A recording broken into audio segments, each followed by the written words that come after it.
Hazel Rasmadivico, International Country Manager and a pharmacist po. And yes, I am so proud na I'm part of Team Alas under our supporting leaders here.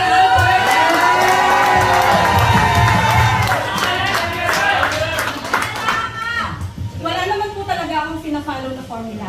Nakikinig lang po talaga ako sa mga payo. Kasi yun po talaga ang importante. JL, ito lang po talaga yung ano natin, yung mga, talagang nagbunga na po yung mga pagpupuyat natin. Strategies po na tinuturo ninyo sa akin, ito na po yun. Ito na po talaga yung resulta. And, dito po sa journey ko sa JC, wala naman po talaga akong, meron po akong pina-follow na formula. Nung nag-umpisa po ako dito, grabe lang, sobrang daming mga very active business partners and nakaka-overwhelm po talaga yun.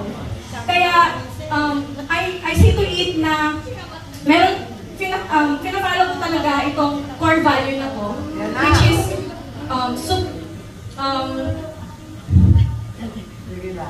respeto sa mga nauna, suporta sa mga kasabay, and gabay sa mga baguhan. Talaga yun. Kailangan kahit ano po talaga yung maabot natin dito, kailangan maging humble po tayo. Kailangan po natin yung mga leaders na nandito kasi sila po talaga yung tutulong sa atin. Yes, ma'am. Ulitin natin para namnamin natin yung sinabi ni Ma'am Hazel right now, no?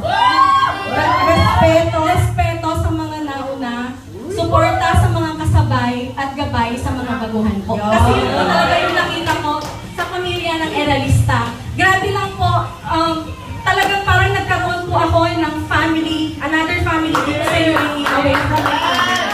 And most importantly, wag po natin kalimutan na lahat ng mga dinidesire ng puso natin and lahat ng mga ginagawa natin, dapat po dinudulog natin sa taas. Importante po kasi yun, and because I prayed,